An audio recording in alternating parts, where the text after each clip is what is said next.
ये जो 3 कंडीशन थी उसके बारे में फटाफट कौन बताएगी मुझे बताइए प्लीज। सब लोग आ गए ना? सभी लोग आ गए? हाँ सर, लगभग है सर शायद। अटेंडेंस ले लीजिएगा, हाँ, जो कोई यहाँ पर प्लीज। हाँ सर, लास्ट में लेने थी। तो मुझे बता सकते हैं कि ये जो 3 जो स्थिति हमने पढ़ी थी, हाँ, वो क्या थी? यदि कोई रिवीजन कर सकता है तो प्लीज सर मैं बताऊं? बताइए। सर वो परिणाम 3 उसका पूछ रहे हैं आप? जी। निरोध परिणाम, समाधि परिणाम और एकाग्रता परिणाम। Very good. तो उसमें क्या था? निरोध परिणाम में क्या था? हाँ, एकाग्र परिणाम में क्या था? समाधि परिणाम में क्या था, बता सकते हैं?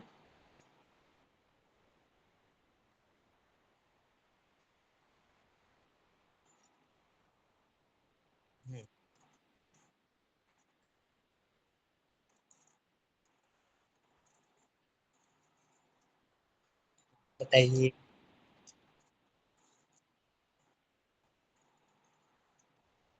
बताइए।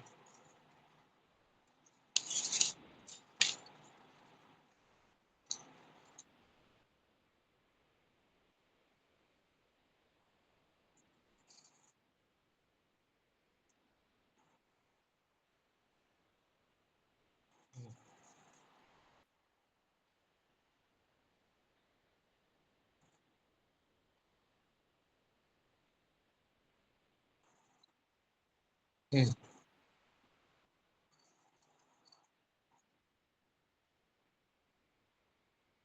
हम्म।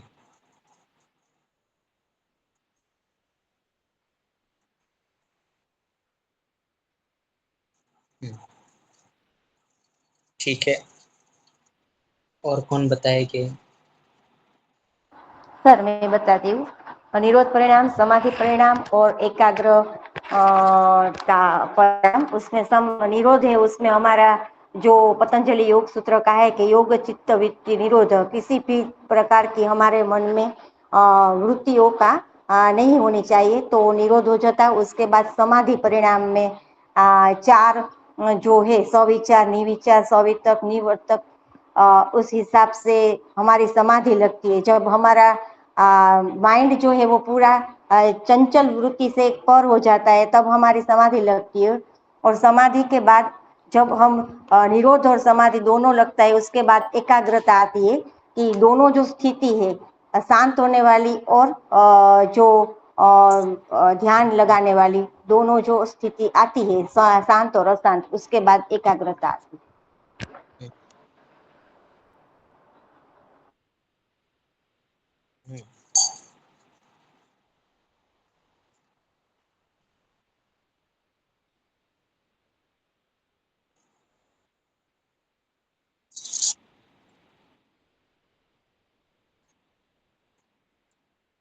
हम्म।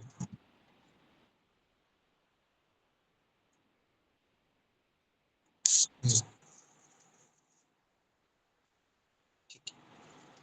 और समाधि परिणाम कौन बताएगी?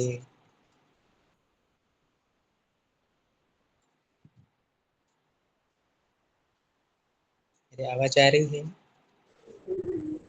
हाँ सर।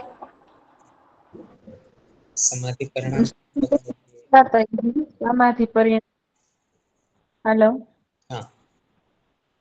सर, समाधि परिणाम में हमें हमारा मन मतलब गुण से परे हो जाता है। उस पर अच्छे और बुरे कोई भी चीज का प्रभाव नहीं पड़ता, हम्म। गुणातीत हो जाता है, तो उसको समाधि परिणाम कहते हैं। गुणों का प्रभाव मतलब नहीं पड़ता उस पर हम्म। कोई भी।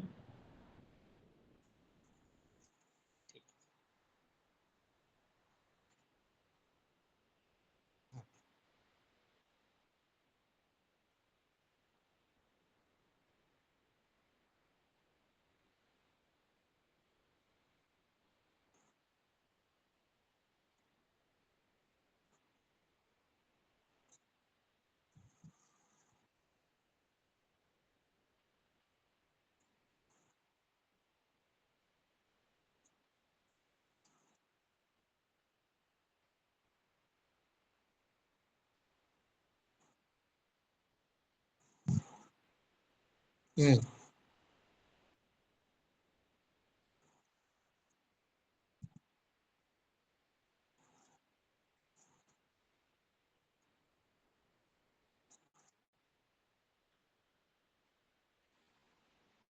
हम्म,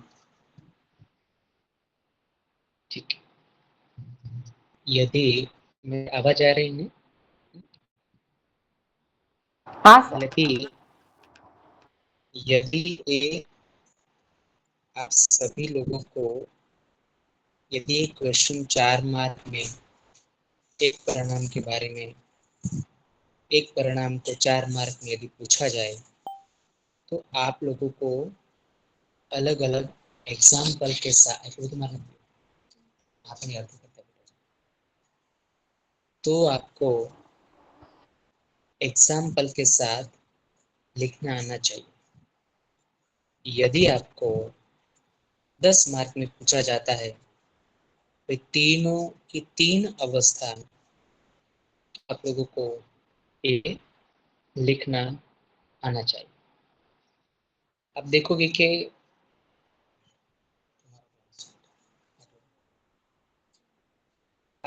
कि मैंने एक बड़ी अच्छी बात बताई थी कि ये जो 3 परिणाम है, ये किसको प्रभावित करते हैं?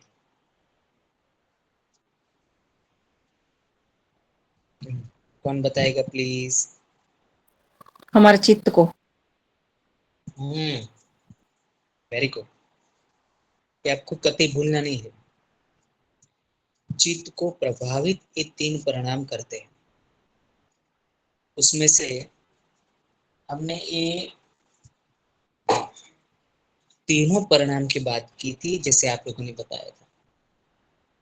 आप देखोगे कि मैंने आपको शुरुआत में कहा था कि भाई जो उच्चतम जो स्थिति है, जिसको हम लोग निर्विज समाधि की स्थिति कहते हैं, उसको प्राप्त करना इतना इजी नहीं है। आप समझो मेरी बात को।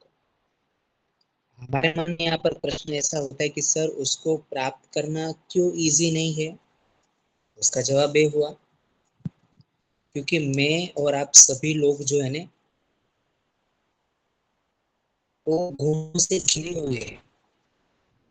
तो गुण माने के क्या? तो मैंने आपको बताया था ये 3 प्रकार के गुण है, जिसको हम कहते हैं सत्व, रजस और तमस। ये गुण बड़े चंचल है, स्थायी नहीं है। वो परिस्थिति के अनुसार वो बदलते रहते हैं। ऐसे गुणों का जो स्वभाव वाला यदि व्यक्ति होगा, जो गुणों से हमेशा प्रभावित होता रहता है, वो निर्विष समाधि को कतई प्राप्त नहीं कर सकता है। वो किसको प्राप्त कर पाएगा? कोई संपर्क ज्ञात समाधि तक जा पाएगा। पतंजलि जी कहते हैं वो निर्विष समाधि को प्राप्त नहीं कर पाएगा। हमारा उद्देश्य लक्ष्य क्या है समाधि पतंजलि योग सूत्र का? भी केवल ये को प्राप्त करना, निर्विष समाधि को प्राप्त करना। तो सर वो कैसे कर पाएगा? तो हमारे यहाँ पर महर्षि पतंजलि जी ने बताया कि भाई उसको प्राप्त करने के लिए हमें जो है वो अपने चित्त के गुणों के कार्य को समझना पड़ेगा। चित्त को प्रभावित करने वाले जो स्थिति है उसको समझना पड़ेगा। तभी जाकर जो है हम लोग उस अवस्था को समझ पाएंगे। तो महर्षि पतंजलि जी कहते हैं कि उसको समझने के लिए क्या करना पड़ेगा? हाँ, तो उन्होंने कहा कि वो 3 ऐसे परिणाम है जो हमारे चित्त के ऊपर प्रभावित होते हैं। याद रखना है। कौन कौन से थे? जैसे हमने अभी आप लोगों ने भी डिस्कस की, फिर निरोध परिणाम, हाँ, समाधि परिणाम और एकाग्रता परिणाम, जिसकी मैंने यहाँ पर चर्चा विचारणा की। अब आप देखोगे आपके मन में यहाँ पर प्रश्न ऐसा आता है कि सर निरोध परिणाम किसको हम कहते हैं? जैसे आप लोगों ने सभी सिंपल भाषा में बोल दिया। भाई निरोध परिणाम माने कि हम ऐसा सिंपल भाषा में कह सकते हैं कि जो जिस संस्कारों का पैदा होता है, उत्पन्न होता है, उस संस्कारों का दब जाना, और जो हमने पैदा करने वाले संस्कारों को दबाया है, निरोध किया है, तो निरुद्ध संस्कारों का भी स्थिति को हम समझ लेते हैं। उस स्थिति को तो हम कहते हैं निरोध परिणाम, यानी कि पैदा होने वाले संस्कारों का परिस्थिति के अनुसार दब जाना, जिसको हम कहते हैं निरोध परिणाम। आप देखोगे, मैंने एक आपको एग्जाम्पल दिया था कि जब साधक, हाँ, जब निरोध परिणाम की स्थिति में पहुंचता है, तब क्या होता है, तब उसका जो है, उसकी वृत्तियों का जो है, जो चित्त को हमेशा प्रभावित करते रहते हैं, उसका धीरे धीरे धीरे अभाव होता चला जाता है, और उनके जो संस्कारों का जो है ना, वो नाश नहीं होता है, पर क्या उसके चित्त में बने रहते हैं। मैं आपको एक बड़ा इजीली एग्जांपल दूं, देखो निरोध परिणाम के। जैसे आपके सामने दो स्थिति है कि भाई हम लोग सभी बचपन में थे, तो हमने साइकिल सीखी, कोई ऐसी व्हीकल सीखी, ठीक है, तो उस सीखने की जो बीज है वो हमारे चित्त में पड़े हुए संस्कार के रूप में, हम लोग बड़े होते चले गए, है ना, परिस्थिति को समझा, कुछ अर्निंग किया, राइट, और फिर हमने टू व्हीलर लिया, फोर व्हीलर लिया, हाँ, ऐसा हमने कोई ऐसा साधन खरीदा हमने, तो हमारे पास वो साधन आ गया। अब परिस्थिति ऐसी आई कि भाई मुझे अब कोई चीज़ नहीं चलानी है, क्योंकि वो पोल्यूशन के लिए हार्मफुल है, ये चीज़ें मुझे नहीं करनी है। मैं एग्जांपल दे रहा हूँ।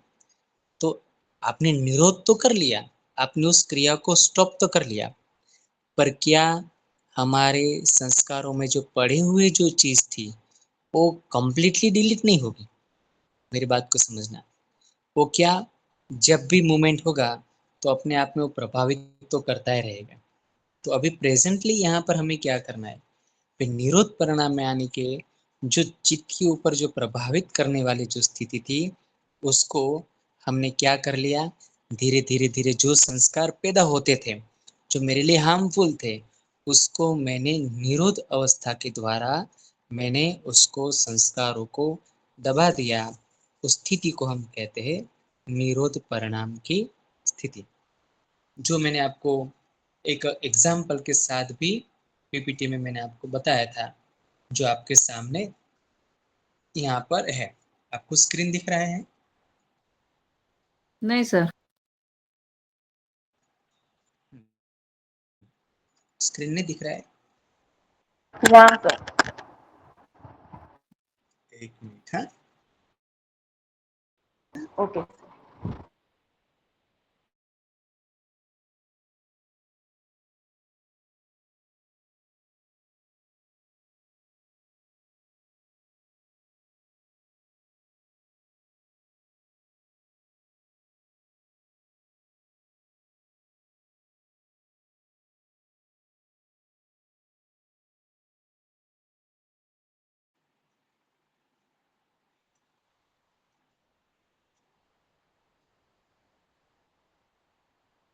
हाँ, आपको दिखा?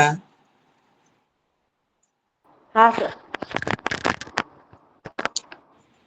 तो मैंने लास्ट आपको स्लाइड जो है वो मैंने आपके सामने रखी थी कि 3 परिणाम है, उसमें से निरोध परिणाम यानी कि जो व्युत्थान होने वाले संस्कार है, यानी कि जो दबे हुए संस्कार है, उसका बाहर की तरफ न आना, उस संस्कारों का हमारे जीवन को प्रभावित न करना, और हमने उसको रोक कर रख दिया, उस संस्कारों को, उस स्थिति को हम कहते हैं निरोध परिणाम की स्थिति।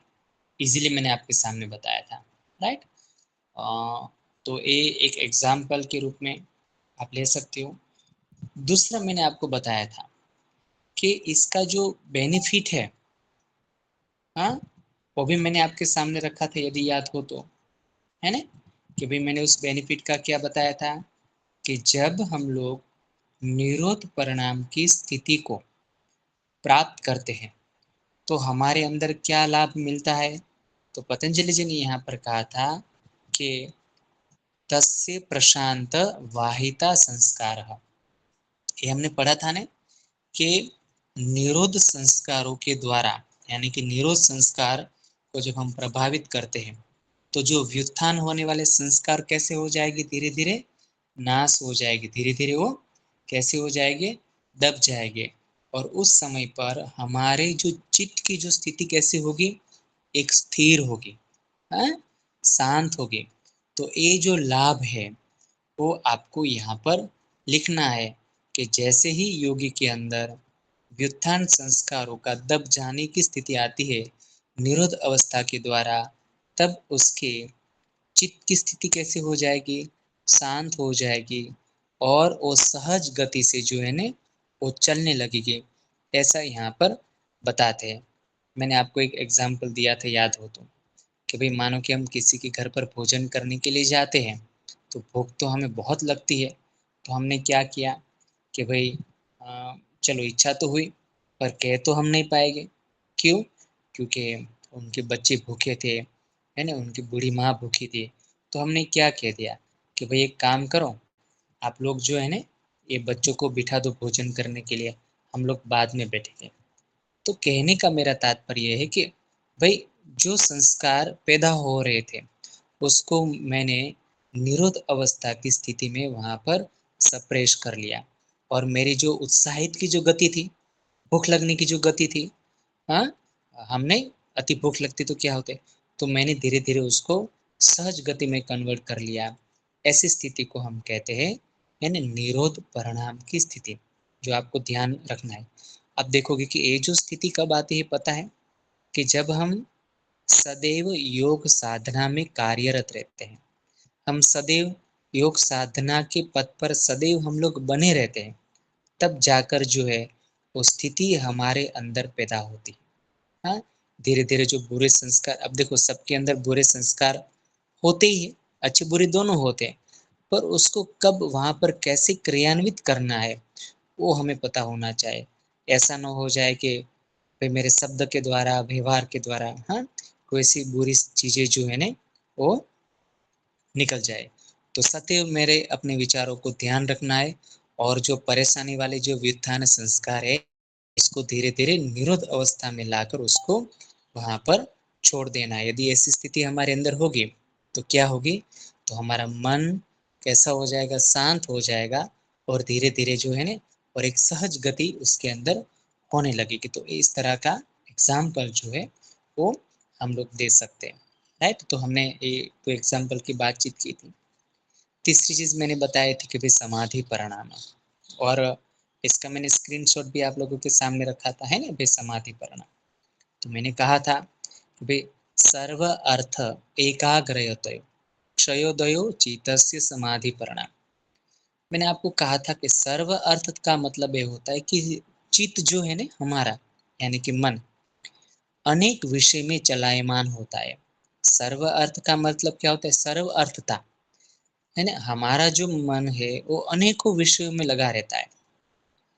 एकाग्रयतयो, तो चित्त का किसी एक विषय में लग जाना। देखो बहुत सारे विषय चल रहे हैं पर उसका किसी क्षय उदय, सर्वथा का नाश एवं एकाग्रता का प्रकट हो जाना, ऐसी स्थिति को हम कहते हैं समाधि लगने वाली स्थिति। देखो मैं एक बार फिर से आपको एक एग्जांपल बताने का मैं प्रयत्न कर रहा हूँ। देखो जैसे फॉर एग्जांपल यहाँ पर मेरी क्लास चल रही है, आपके आसपास बहुत सारे विषय क्रियान्वित है, भाई बहुत सारे विषय चल रहे हैं, है ना, बहुत सारे विषय, आप दूसरी चीजों को सुन रहे हो, कोई वस्तु को आप देख रहे हो, ऐसा होगा ना। पर एकाग्रतयो, आपके अपने चित्त को एक विषय में लगाना है। कौन से विषय में लगाना है, कि जैसे आप अभी पढ़ने के लिए बैठे हो, जैसे आप मेरे शब्द को सुन रहे हो, क्षय उदय, और यदि आप ऐसी स्थिति करोगे तो क्या होगा, दूसरे विषयों का सर्वथा नाश हो जाएगा और आपके अंदर एकाग्रता का प्रगटीकरण होगा, यानी कि आप कंसंट्रेशन हो पाओगे और जब आपका कंसंट्रेशन बिल्कुल संपूर्णतः प्रकट हो जाता है, तब जाकर चित्त का समाधि में लग जाना, जिसको हम कहते हैं समाधि परिणाम। अब देखो, मैंने एक चीज आपको बताई थी, यदि याद हो तो, भाई समाधि में जब मैंने आपको 3 कॉन्सेप्ट बताए थे, धारणा, ध्यान, समाधि। तो धारणा का मतलब क्या होता है? Concentration, right. देश बंधस्य चित्तस्य धारणा, याद आ रहा है आपको? किसी एक वस्तु के ऊपर अपने चित्त को लगाने का प्रयत्न करना। भाई ध्यान, ध्यान का सूत्र बताओ क्या था? तत्र प्रत्येक एकांता ध्यान, है ना। एकांता ध्यान। तो हम लोग किसी एक विषय के ऊपर, है ना, अपने चित्त को लगाते हैं। और तीसरा क्या था भाई? तदेवार्थ मात्रम निर्भासम स्वरूप शून्यमेव समाधि, यानी कि जिस चित्त में हमने एकाग्रता के साथ उस स्थिति को लगाया है, उसमें बिल्कुल ही उसी में ही लग जाना अपने चित्त को, जिसको हम लोग कहते हैं समाधि परिणाम। और आप लोग देखोगे कि जैसे मैंने आपको बताया था कि भाई चित्त की 5 प्रकार की अवस्थाएं होती है, याद आ रहा है? उसमें से जो 3 आगे की जो स्थिति वो कैसी है? क्षिप्त, मूढ़ और विक्षिप्त। वो कैसी है? वो एक आम लोगों की स्थिति है। हाँ, कैसी होती है भाई? मेरी और आपकी तरह की एक स्थिति होती है जिसमें सत्व रजस तमस गुण होते हैं। पर जब योग अभ्यासी धीरे धीरे अपने चित्त को, हाँ, प्रयत्न पूर्वक कहाँ ले आता है? एकाग्रता की स्थिति में, है ना। और फिर आप लोग जो है लंबे समय के अभ्यास से, है ना, फिर आप निरुद्ध अवस्था में पहुंचते हो। पर शुरुआत में तो आपका चित्त कहाँ पर लगा रहता है? एकाग्रता में। जैसे अभी आप लोग मेरे एकाग्रता की स्थिति में अपने मन को लगा रहे हो, है ना। और एकाग्रता को पूर्ण रूप से जब वो अवस्था होती है, तो उसको हम क्या कहते हैं? समाधि परिणाम की स्थिति, है ना। देखो यहाँ पर आपको याद रखना है, राइट, कंफ्यूज मत हो जाना, राइट। और फिर मैंने आपके सामने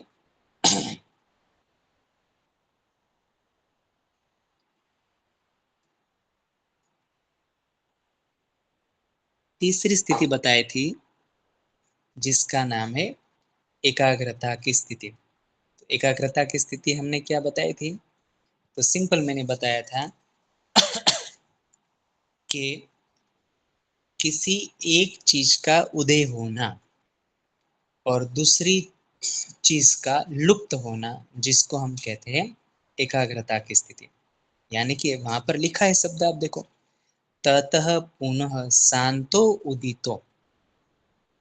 यानी कि जब हमारा चित्त जो है ना, कभी कभी हम कोई विषय के ऊपर लगाते हैं ना, तो वो कभी शांत होता है, फिर से उदित होता है। पर जब शांत और उदित होने वाली स्थिति एक समान हो जाएगी, उस स्थिति को हम कहते हैं एकाग्रता परिणाम की स्थिति, जो यहाँ पर आपको ध्यान रखना है। और आप देखो, आप देखोगे कि जैसे मैंने आपको कहा था भाई, तेल की धार, यदि उसको आपको ध्यान की तरह आप समझोगे तो आपके लिए इजी हो जाएगा। तेल की धार जब हम नीचे गिराते तो एक तार कैसी है? कंटिन्यूटी। तो ऐसी तीव्रता जब, तभी जाकर उसकी चित्त की एकाग्रता जो है ना, वो फिक्स हो जाएगी। यानी कि हम कह सकते हैं हमारी विचारों की तरंग जो कैसे हो जाएगी, हाँ, तरंग जब उठते हैं, नीचे बैठते हैं, वो कैसे हो जाएंगे? एक जैसे हो जाएंगे। तभी जाकर हमारी स्थिति बनती है एकाग्रता चित्त की स्थिति, जो यहाँ पर आपको ध्यान रखना है। तो ये पता चला, ये 3 जो मैंने स्थिति, एक थोड़ा सा रिवीजन मैंने करवा लिया। कभी 3 प्रकार की ऐसी स्थिति है जो हमारे चित्त को प्रभावित करती है। तो पहला मैंने आपके सामने रखा था कि भाई निरुद्ध परिणाम, दूसरा मैंने रखा था समाधि परिणाम, और तीसरा मैंने आपके सामने रखा कि भाई एकाग्रता परिणाम। ये आपको 10 मार्क में पूछा जाए तो कोई दिक्कत है? आप लोग कर लोगे ने? पक्का? हाँ, मेरी आवाज चली गई। लेंगे, कर लेंगे सर। Very good. अब आपके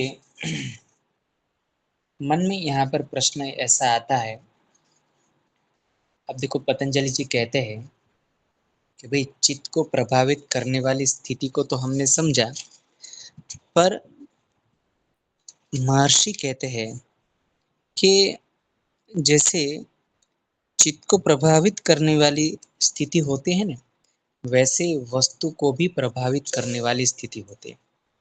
अब देखो, याद रखना बाइफरकेशन। मैंने यहाँ पर बताया कि जैसे चित्त को प्रभावित करने वाली स्थिति होती है, वैसे वस्तु को भी प्रभावित करने वाली स्थिति होती है। हाँ, शब्द को पकड़ लेना। यदि एग्जाम में पूछा जाए कोई वस्तु को प्रभावित करने वाले परिणाम के नाम बताए, तो आपको याद रहना चाहिए। तो अभी देखो, मैंने चित्त के ऊपर प्रभावित करने वाले परिणाम को समझाया। अब मैं आपको जो है वस्तु के ऊपर होने वाले परिणाम की हम लोग बात करेंगे। ये भी क्वेश्चन बड़ा ही इम्पोर्टेंट है जो आपको आज मैं समझाने चाह रहा हूँ। और एक चित्त के ऊपर प्रभावित करने वाले जो परिणाम है उससे बड़ा इजी है, उसको हम लोग यहाँ पर थोड़ा सा समझ लेते हैं। अब पहले देखो, नेक्स्ट सूत्र की मैं बात कर रहा हूँ। अब देखो आपके सामने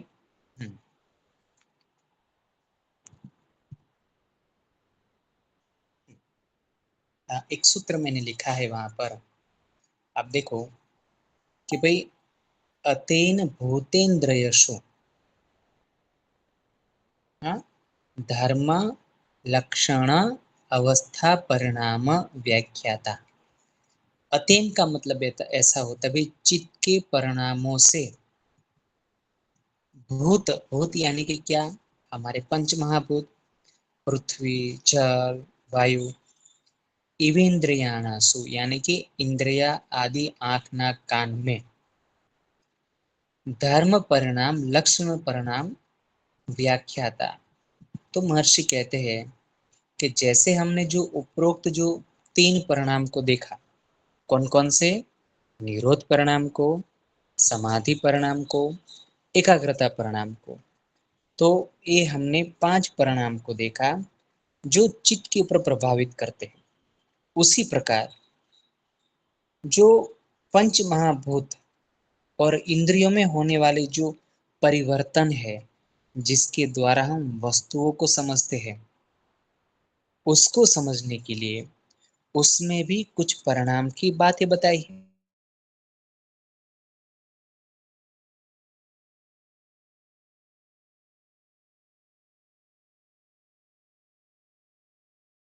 तो वो भी 3 परिणाम है, धर्म परिणाम, लक्षण परिणाम।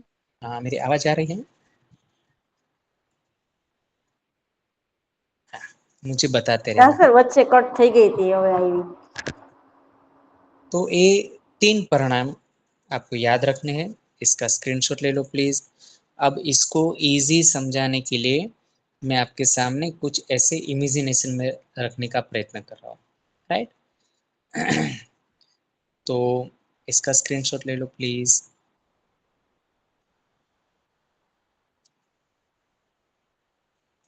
ले लिया? હા સર.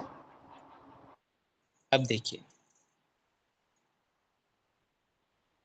यहाँ पर मैंने 3 स्थिति बनाई, धर्म परिणाम, लक्षण परिणाम और अवस्था परिणाम। याद रखना, ये 3 ऐसी स्थिति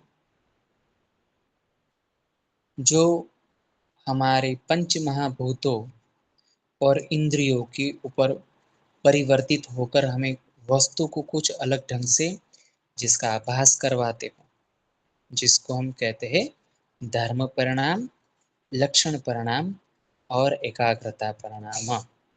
अब देखो ये जो स्थिति कैसे होगी भाई, ये तीनों परिणाम के द्वारा, धर्म, लक्षण और ये है ना अवस्था, ये तीनों परिणाम के द्वारा हम लोग भौतिक ज्ञान को समझने का प्रयत्न करते हैं।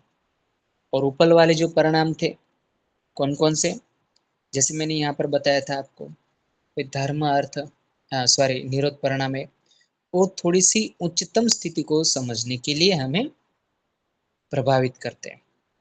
तो आप देखोगे कि पहले यहाँ पर मैं आपको सिंपल बात बताऊं कि भाई ये धर्म लक्षण क्या है, यानी कि धर्म परिणाम क्या है, फिर लक्षण परिणाम क्या है, और अवस्था परिणाम, जिसको हम लोग यहाँ पर थोड़ा सा समझने का प्रयत्न करेंगे। तो अब देखो, सबसे पहली बात यदि यहाँ पर आप देखो कि ये जो तीन शब्द है, धर्म, थोड़ा सा अपने मन को प्रेजेंट रखना, धर्म लक्षण अवस्था, ये तीन एक ऐसी स्थिति है, ये तीनों को समझने के लिए हमें एक कंडीशन को समझना पड़ेगा, जिसको हम लोग कहते हैं वस्तु में होने वाली परिस्थिति। अब देखो, आपके सामने ये स्क्रीन मैंने आपको दिखाया, तो पहला मैं आपको धर्म परिणाम क्या है उसको मैं समझाने का प्रयत्न करो। इजी है, आप इमेजिनेशन देखोगे तो आपके लिए इजी हो जाएगा। देखो, कोई भी भौतिक शब्द का, सॉरी, कोई भी भौतिक साधन का जब परिवर्तित होता है, भौतिक वस्तु का परिवर्तित होता है, तो वो कैसे होता है कि उनकी जो रियलिटी होगी ना, उसमें से वो परिवर्तित हो जाएगा। जैसे मैंने आपको परिणामवाद का मैंने कॉन्सेप्ट बताया था। अब देखो, धर्मी और धर्म, धर्म मीन्स रियलिटी, और धर्म मीन्स क्या कहते हैं, जो जिससे पदार्थ बना है। जैसे कि यहाँ पर मैंने लिखा कि भाई मिल्क, तो मिल्क जो है वो नेचुरल है, गाय के माध्यम से। धर्म क्या है, जो धर्म में से जो चीज बना है उसको हम कहते हैं धर्म। जैसे कि दूध में से दही का बनना, छाछ का बनना, मक्खन का बनना, हाँ, ये सारी चीजों को हम क्या कहते हैं, वे धर्म। और आप देखोगे जितनी भी डेयरी प्रोडक्ट है, डेयरी प्रोडक्ट समझते हैं ना, जितनी जितनी भी आइसक्रीम, कॉर्न, चॉकलेट वगैरह वगैरह, ये सारी चीजें यदि बनी है तो कहाँ से बनी है, दूध में से ही बनी। यानी कि थोड़ा बहुत पार्ट्स जहाँ तक हम समझते हैं वो दूध में से आता है। तो यहाँ पर पतंजलि जी कहते हैं, वो कहते हैं कि जब किसी धर्मी में एक धर्म का लय होकर दूसरे धर्म का उदय होता है, उसको हम कहते हैं धर्म परिणाम। देखो, एक लाइन आपको याद रखना है, जब किसी धर्मी में एक धर्म का लय होकर, यानी कि मानो कि धर्मी कौन है भाई, दूध है, तो दूध का दही में कन्वर्ट होना और एक नए चीज का उदय होना, तो उदय होने वाली स्थिति को हम कहते हैं धर्म परिणाम। हम लोग नहीं कहते कि भाई सत्व धर्म में से हम रजस धर्म में चले गए, हाँ, दूध में से दही बन गया। तो एक रियलिटी में से, एक धर्मी में से दूसरे धर्म में परिवर्तन होना और उसका उदय होना, उसको हम लोग कहते हैं धर्म परिणाम। ये धर्म परिणाम आपको समझ में आया? देखो, अभी मैं सूत्र में नहीं जा रहा हूँ, सिंपली यहाँ पर आप समझ रहा हो, है ना। अब गुण बोल सकते हैं।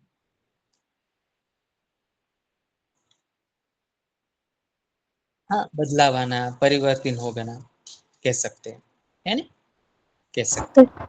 પ્રોસેસ થઈને સર, પ્રોસેસ થાય છે ને. प्रोसेसिंग मूवमेंट, और प्रोसेसिंग के बाद फिर कैसा होता है, भाई मुझे रजोगुणी बनना था, तो मैं तमस में से धीरे धीरे धीरे में परिवर्तित होते हुए कैसा बन गया, मैं रजोगुणी बन गया।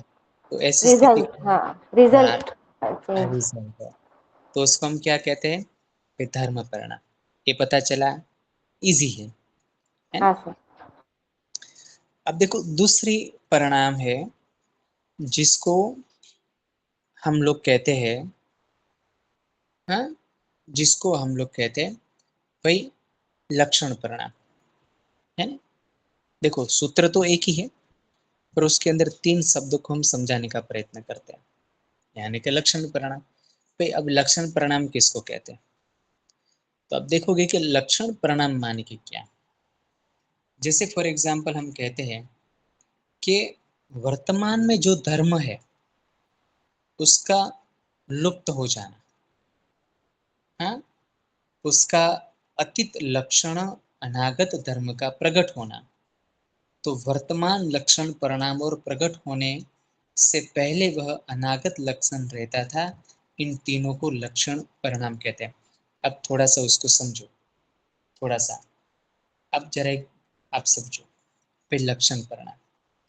अब देखो मैं आपको सिंपल एक बात बताऊं लक्षण परिणाम में, कि भाई एक मिट्टी है, तो मिट्टी के लक्षण क्या हो गए, उसके गुण क्या हो गए, कि भाई उसमें जब हम पानी डालते हैं तो पानी ठंडा होता है, हाँ, हम मटका बनाते हैं तो, है ना, इसके लक्षण है।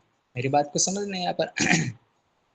दूसरी चीज उन्होंने क्या बताई कि जब हम कैसा भी उसको शेप दें तो उसमें वो कन्वर्ट हो जाता है, बड़ा हो जाना, पतला हो जाना, गोल मटोल हो जाना। तो क्या हुआ कि भाई इसके एक लक्षण हो गए। तो महर्षि यहाँ पर कहते हैं कि लक्षण माने कि क्या। अब देखो वर्तमान में जो स्थिति है उस स्थिति का लुप्त हो जाना। अब मैं आपको बताऊं कि मानो कि मेरे किचन में अभी कढ़ा घड़ा पड़ा है पानी का, हाँ, पानी का घड़ा है। अब कोई कारण से वो टूट गया, तो वर्तमान में जो मिट्टी का घड़ा पड़ा था वो पानी से वो कुछ टकराव से टूट गया। तो जैसे वो टूट जाता है, अब उसके लक्षण क्या हो गए, उसके लक्षण ये हो गए कि जो उसकी ओरिजिनलिटी पहले थी उसकी लक्षण की, गुण की, उसमें वो कन्वर्ट हो जाता है। तो जितने भी मिट्टी के साधन है वो किस में से बने हैं, मिट्टी में से ही बने हैं, है ना। तो हम कह सकते हैं कि भाई वो मिट्टी उसकी ओरिजिनल रूट्स थी, तो उसमें उसको कन्वर्ट हो जाना। तो ऐसी स्थिति को हम क्या कहते हैं, सिंपल भाषा में विलक्षण परिणाम। अब देखो मैं आपको कहूं कि भाई मिट्टी के क्या क्या लक्षण है, तो आप मुझे जरूर बताओगे कि सर पानी का करना, हाँ, पानी के अंदर मानो कि कोई टॉक्सिन है तो उसको एब्जॉर्ब करने का भी काम यदि कोई है तो मिट्टी करती है ना। और ये मिट्टी के लक्षण जो है, जितने भी मिट्टी से बने हुए सारे के सारे बर्तन है वो उसके गुण तो उसके लक्षण तो हो गए ही हो गए, आप उसको नकार नहीं सकते हो।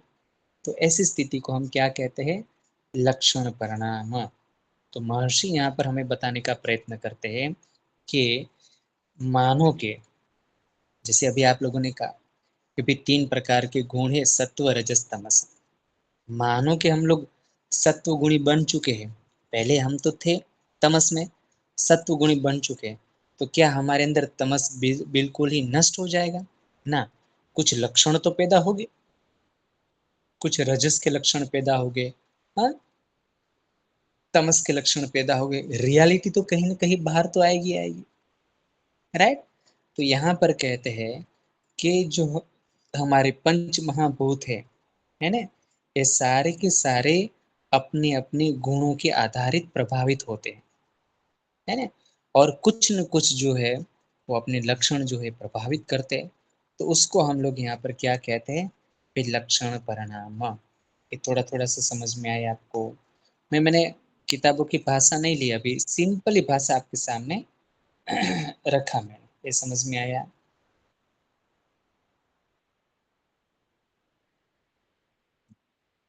हाँ,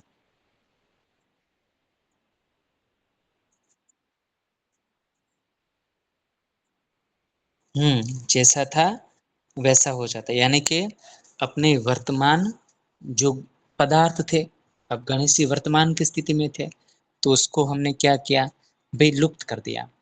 तो अब देखो जैसे उसको वर्तमान की स्थिति में लुप्त कर देते हैं तो कहाँ चला जाता है, उसके भूतकाल के लक्षण में चला जाता है। तो उसका भूतकाल क्या हुआ, मिट्टी, हाँ, क्योंकि गणेश जी किस में से बने थे, फिर मिट्टी में से है ना, तो उसको हम कहते हैं उसका अतीत लक्षण। और गणेश जी मानो के वर्तमान में थे, तो उसको हम क्या कहते हैं, उसका वर्तमान लक्षण। और भविष्य में हमें पता है कि मिट्टी की कोई भी वस्तु ले लो आप, मिट्टी के बर्तन, स्टेचू ले लो, वो लंबे समय तक तो टिकेगी नहीं। उसमें जैसे ही खाराश आएगी तो उसमें क्रैकिंग मूवमेंट होगी। वह हम अपने मटके में देखते हैं ना, किचन के मटके में, है ना, जैसे मानो कि फिर पानी ठंडा होना बंद कर देंगे, है ना, ऊपर की जो परत है वो धीरे धीरे टूटने लगेगी, है ना, तो हमें पता चलता है ना अब एक घड़ा टूटने वाला है। तो मैं बारी बारी से आपको बता, देखो सर ये सारी चीजें आपको क्यों समझाने की जरूरत है, क्योंकि महर्षि पतंजलि जी हमें बताते हैं, क्योंकि ये जो पाद चल रहा है ना, वो विभूति पाद चल रहा है। याद रखो, देखो मैं क्यों समझा रहा हूँ इतना डिटेल में। विभूति पाद, तो विभूति पाद माने कि क्या, साधक को बहुत सारी जो सिद्धियां प्राप्त होने वाली है, और ये सिद्धियां तभी प्राप्त होती है कि जब उन्होंने यूनिवर्सल में हुए परिवर्तन को समझा हो, जब उन्होंने यूनिवर्सल में हुए गुणों के परिवर्तन को समझा हो, जब उन्होंने पंच महाभूतों में होने वाले परिवर्तन को समझा हो, तभी जाकर वो भविष्यवाणी कर सकता है। जैसे आप देखो, आप लोग भी भूत भविष्य वर्तमान को तो जानते हो ही, पर कब जानते हो, कि जब आपने किसी चीज को बड़ी गहराई से समझा हो। जैसे मैंने अभी एग्जाम्पल दिया कि आपके किचन के अंदर मानो के घड़ा पड़ा है, और आपको पूछा जाए भाई घड़ा किससे बना है, तो आप तुरंत कहोगे भाई घड़ा जो है उसका अतीत यानी कि जो भूतकाल है वो मिट्टी है, क्योंकि वो मिट्टी में से घड़ा बना है। और दूसरा प्रश्न यदि हम पूछे कि भाई उसका अनागत स्थिति क्या होगी, यानी कि उसका भविष्य क्या होगा, तो आप लोग तुरंत मुझे बताओगे कि सर समय आने पर घड़े में जब ठंडा पानी नहीं होता है ना, घड़े के ऊपर की लेयर में जब क्रैकिंग मूवमेंट होती है, तब वो टूटने की संभावना है, और वो पुनः फिर से मिट्टी में कन्वर्ट हो जाएगा। तो धर्म तो लक्षण परिणाम में तीन स्थिति बनती है, अतीत लक्षणम, वर्तमान लक्षणम, और तीसरा क्या हुआ, अनागत लक्षणम। यदि सिंपल भाषा में मैं कहूँ तो लक्षण परिणाम में किसी भी पदार्थ की तीन स्थिति बनेगी। वो स्थिति क्या होगी, एक तो भूतकाल लक्षणम, वर्तमान लक्षणम, और भविष्य लक्षणम। ये पता चला आपको अभय? हाँ सर। हम्म हम्म, हम्म।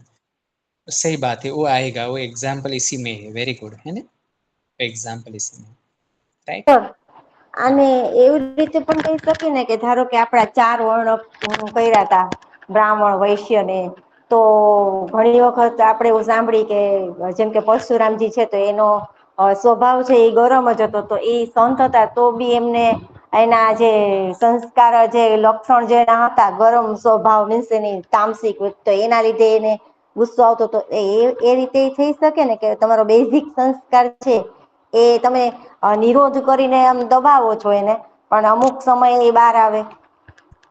हाँ, ये गुण बदलते रहते हैं, है ना। અચ્છા, હા, યસ સર. देखो ऐसी एक स्थिति आती है, जो आप स्थिति बता रहे हो ना, ऐसी स्थिति आती है जिसको हम कहते हैं अवस्था। इसका स्क्रीनशॉट लिया आपने सभी ने? इसका स्क्रीनशॉट ले लो।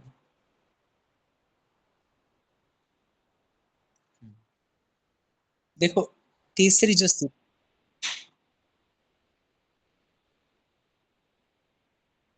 अनागत, अनागत यानी कि भविष्य। हाँ, ये स्क्रीनशॉट ले लिया आपने? હા સર.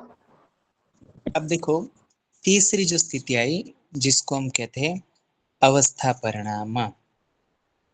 देखो अवस्था परिणाम, भाई अवस्था परिणाम किसको हम कहते हैं, तो सिंपल भाषा में कहे तो हमारे पास जो वर्तमान लक्षण युक्त जो धर्म है उसका नयापन आना, हाँ, और पुरानापन आता जाता रहता है। अब फॉर एग्जाम्पल मैं आपको कहूँ, जैसे हमने ऊपर पढ़ा है ना कि भाई मेरे पास जो मटका जर्जरित था, है ना, अब उसका डिस्ट्रॉय हो गया और एक नयापन आया, जिसको हम कहते हैं अवस्था परिणाम। मिट्टी है एक, पर उसमें परिवर्तित होना, एक नएपन की सिचुएशन होना, जिसको हम कहते हैं अवस्था परिणाम। अब देखो, एक मैं एग्जाम्पल यहाँ पर मैंने समझाने के लिए लिया है कि भाई एक छोटा सा बच्चा है ना, वो बास्केटबॉल खेल रहा था, अब थोड़ा सा बड़ा हो गया है तो वही बंदा, पर उसकी अवस्था में परिवर्तित हुआ। अब वो और थोड़ा सा बड़ा हो गया तो और परिवर्तित हुआ। तो कहने का मतलब ऐसा है कि जब व्यक्ति अपने वर्तमान लक्षण को छोड़कर है, जब अतीत के लक्षण में चला जाता है, तो वह अवस्था को और स्थिति को हम कहते हैं अवस्था परिणाम। मानो कि जब हम अपने दादा दादी को कहते हैं कि भाई आप पहले के समय में आपको कौन की स्थिति अच्छी लगती थी, या आप पहले क्या खेलते थे, तो फिर से कहा वो अपने भूतकाल में चला जाएगा और कहेगा कि हाँ, जब मैं छोटा था तो मेरा बास्केटबॉल बड़ा अच्छा था, हाँ, मुझे सॉन्ग सुनने बड़े अच्छे लगते थे। तो हर एक व्यक्ति अलग अलग अवस्थाओं में से पसार होता चला जाता है और अपनी वर्तमान स्थिति को छोड़ता चला जाता है, और वो कैसा उसके लिए बनता चला जाता है अतीत। हम नहीं कहते हमें अपने अतीत को भूलकर वर्तमान में रहना चाहिए। अक्सर हम लोग बोलते रहते हैं ना, भाई अतीत को छोड़ दो। अतीत यानी कि क्या, हमारी जो पिछली स्थिति को हम छोड़कर, है ना, हम प्रेजेंट लीजिए। तो ये सारी स्थिति जब हम छोड़ते हैं तो हम एक नई अवस्था को मूवमेंट होते चले जाते हैं। अब देखो, पुरानी स्थिति चली जाती है, एक नई स्थिति का उत्पन्न हुआ, पुरानी स्थिति चली जाती, तो ये स्थिति नई और पुरानी आती जाती रहती है और हम एक दौर में से गुजरते चले जाते हैं। उस स्थिति को हम कहते हैं अवस्था परिणाम। ये आपको पता चला? इजी जी सर। है ना? तो आप ये याद रखोगे तो कोई दिक्कत नहीं होगा, है ना? अब देखो, जैसे बेन ने बताया था एग्जाम्पल, और बड़ा अच्छा एग्जाम्पल है, आ, उसको हम समझ लेते हैं। फिर से एक रिवीजन की स्थिति में यदि मैं जाऊं, है ना, इसका स्क्रीनशॉट ले लो प्लीज। तो आप देखना कि नेक्स्ट नंबर का जो सूत्र है वो क्या यहाँ पर बताते, आज की क्लास का लास्ट सूत्र, और इजी ही है, बड़ा इजी सूत्र है, क्योंकि इतना आपको पढ़ाने के बाद वो पता चल गया। अच्छा, ये 3 लक्षण किसके ऊपर प्रभावित करते हैं? वस्तु के ऊपर, राइट? याद रखना, कंफ्यूज मत हो जाना आप लोग। अब देखो, प्रश्न आपके मन में एक यदि ऐसा पूछा जाए कि सर धर्मी किसको कहते हैं, याद रखना, धर्मी किसको कहते हैं। तो ऐसा भी एक क्वेश्चन वाइवा के रूप में एग्जाम पॉइंट ऑफ व्यू पूछ सकते हैं, भाई धर्मी के बारे में बताइए। तो महर्षि जो है वो नेक्स्ट सूत्र हमारे सामने रखते हैं, जो यहाँ पर जो धर्मी के है, भाई धर्मी के बारे में बताते हैं, भाई शांतो उदित अव्य उपदेश्य धर्मानुपाति धर्मी।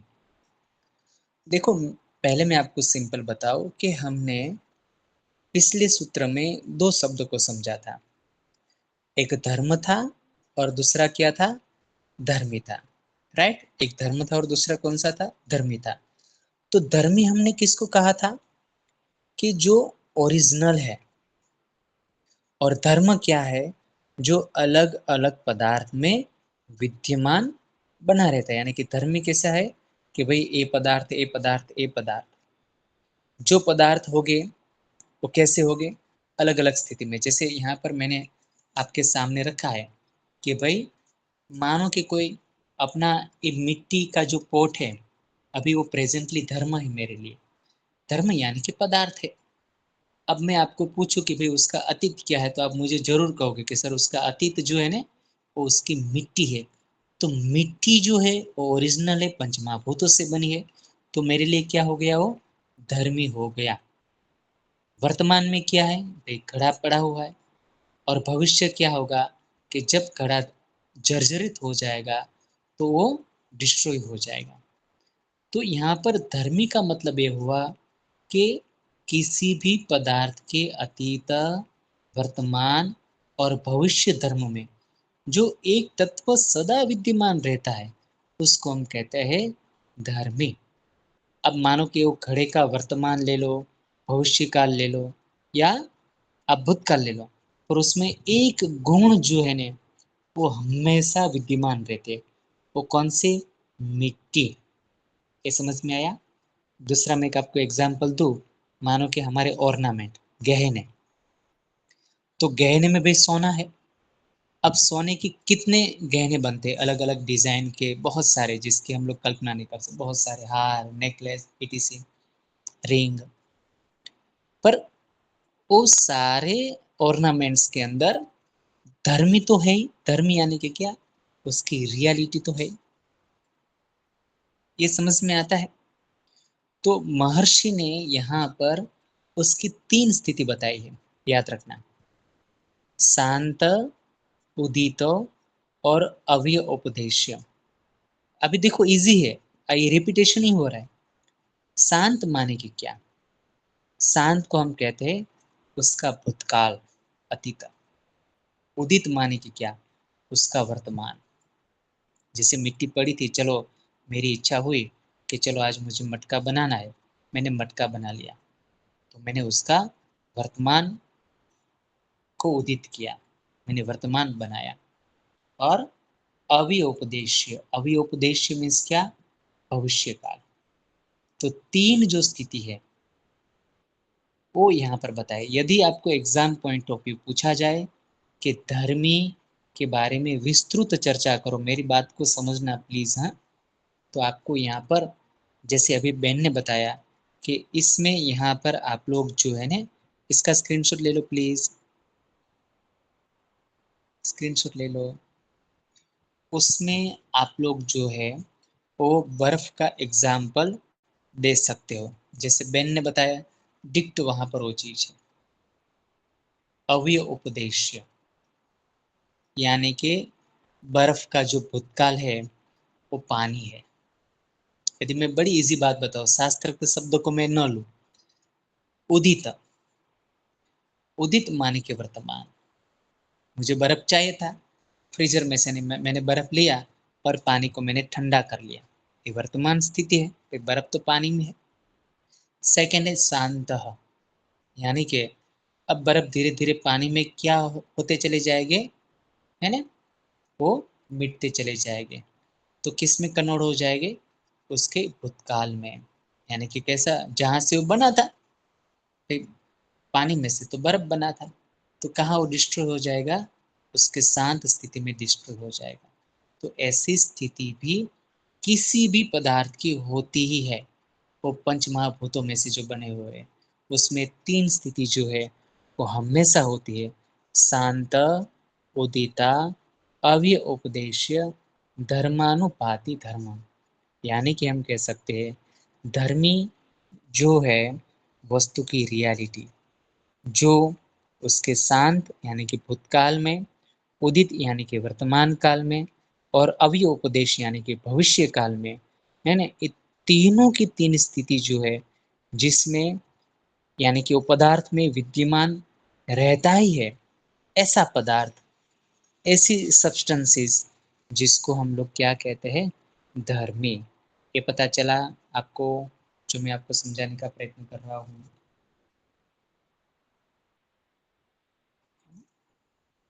तो आपको भूलना नहीं है। आज मैंने आपको 2 और बड़े इंपॉर्टेंट सूत्रांश बताए। एक तो वस्तु के ऊपर प्रभावित होने वाले, जिसमें मैंने आपको धर्मी क्या है, धर्म क्या है, वो मैंने बताने का प्रयत्न किया। दूसरी चीज जो है, मैंने आपको सूत्र के द्वारा ये समझाने का प्रयत्न किया कि भाई धर्म परिणाम, फिर क्या मैंने बताया, लक्षण परिणाम और अवस्था परिणाम क्या है। फिर हमने यहाँ पर चर्चा विचारणा की कि भाई धर्मी किसको हम कहते हैं, जिसके द्वारा, है ना, हम लोग पदार्थ को मेजरमेंट करते हैं। तो पतंजलि जी कहते हैं कि जो धर्मी है उसके अंदर 3 गुण हमेशा है विद्यमान। कौन कौन से? वो शांत भी होता है, उदित भी होता है और भविष्य काल में भी बना रहता है। ऐसी स्थिति को हम कहते हैं धर्मी। ये तीनों स्थिति में उसका पक्का जो है ना वो धर्मी बना ही रहता है। तो इस तरह से यहाँ पर मैंने आपको समझाया। इतना क्लियर हुआ आपको? हाँ सर। ठीक है, तो आज की क्लास में हम इतना रखते हैं। नेक्स्ट टाइम जो है हम लोग और थोड़ा सा, देखो मैं आपको बताऊं कि शुरुआत के जो 20 सूत्र है वो थोड़े से स्टैंडर्ड फिलोसॉफी के साथ जुड़े, और वो भी फिलोसॉफी सांख्य फिलोसॉफी की जुड़ी है। और फिर आपके जो सूत्र आएगी वो छोटे छोटे होंगे और बड़े इजी होंगे, है ना, बड़ी इजी होगी। तो आपके लिए वो एक एक दिन में 4 4 5 5 6 6 सूत्र जो है ना वो पूरा करते चले जाएंगे। पर शुरुआत का जो कॉन्सेप्ट समझोगे तो आपके लिए दिक्कत नहीं होगा। राइट? इतना क्लियर आपका? हाँ सर। हाँ।